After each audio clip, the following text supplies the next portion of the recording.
Well, tonight we're continuing our Still Searching series by looking at a cold case in Clark County. For more than 50 years, detectives have been investigating who killed an 18-year-old named Carol Valenzuela. Now, they think they know who is responsible. Thomas Schultz has the story.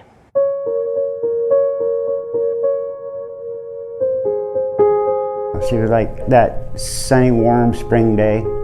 Everybody loved to be around her. More than 50 years after Carol Valenzuela's death, her brother-in-law Larry Helledge has no trouble remembering what made her unique. Everybody just loved her. She was always happy. Helledge says Valenzuela was originally from Minnesota. She married his brother Robert, moved to Oregon, and had twin girls. And she just fit right in. She was like she was always there. She felt interested in me. Like she really deeply cared and wanted to see me succeed. So on August 2nd, 1974, detectives say Carol had an argument with her husband. She walked out the door and hitched a ride. It was the last time her family saw her alive. She was supposed to go to a friend's house, I believe, and didn't show up. Helledge says his brother called police that night, though it took authorities 2 months to find Carol's body. She had been killed, her body dumped. On October 12th, we discovered the remains of Carol Valenzuela up in Dole Valley. Investigator Doug Mass with the Clark County Sheriff's Office started working the case 50 years ago and is still trying to get justice for Carol's family today. I've lived this case for just about my whole life. He's focused on one key piece of evidence, the fact Carol's body was discovered nearby another murdered woman, 17-year-old Martha Morrison. Detectives believe, like Carol, Morrison was hitchhiking when she was assaulted and killed. Over a number of years, the bodies started showing up around Clark County. Eventually, detectives narrowed in on a suspect named Warren Forrest, who worked for the Clark County Parks Department. He had access to some very remote areas, and ultimately it was his demise. In the early 70s, Mass believes Forrest may have killed at least 7 women. For years, he was never linked to the crimes. No leads whatsoever. But in October 1974, shortly after Carol's death, that started to change. It kind of hit us between the eyes that they're all related. When Mass says a hitchhiking woman caught a ride with Forrest. Instead of driving to her destination, Forrest took her to Lacamas Lake Park. She was picked up and kidnapped, sexually assaulted, stabbed, and buried and left for dead. And she actually miraculously survived, crawled out of the grave, crawled almost a mile out to the public road. A couple of people picked her up. She was taken to the hospital, and that's where I connected with her as a patrol deputy at that time. That woman identified Warren Forrest as the man who kidnapped her.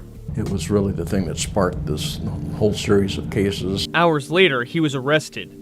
Over the years, Forrest was convicted for killing 2 women, including Martha Morrison in 2023, the woman found buried next to Carol. I guess there's no delicate way to put it. He's just one of the most stone-cold sociopathic personalities. Now, 50 years after Carol's death, detectives say they're close to charging Forrest for that crime. I think we've got enough to charge now. Though they're waiting on DNA evidence to come back from a lab, which could make the case even stronger. We're not talking days, not weeks, but we're not talking years either. Hopefully this will end soon. Forrest is serving his sentence in Airway Heights Correction Center outside Spokane. He rejected our interview request. And while Helledge says a conviction won't heal the pain, I didn't just lose a sister. I lost a family. it could help mend families. And it's time. It's just time. It's time to end this.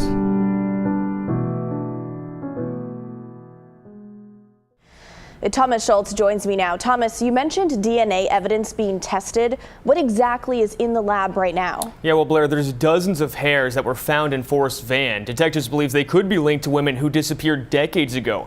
They believe Forrest killed several women, possibly more than a dozen. Now, once they get lab results back, they'll have a clearer understanding of how many victims Forrest is directly tied to. Though at this point, it looks like those lab results will come back in the next few months. And the detective says they believe they have enough to charge Forrest now on Valenzuela's death. Why haven't they?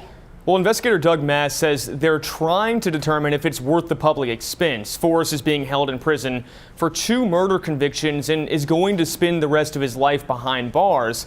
But they think if they convict Forrest on Valenzuela's death, maybe he'll come clean on other women found dead in the 1970s.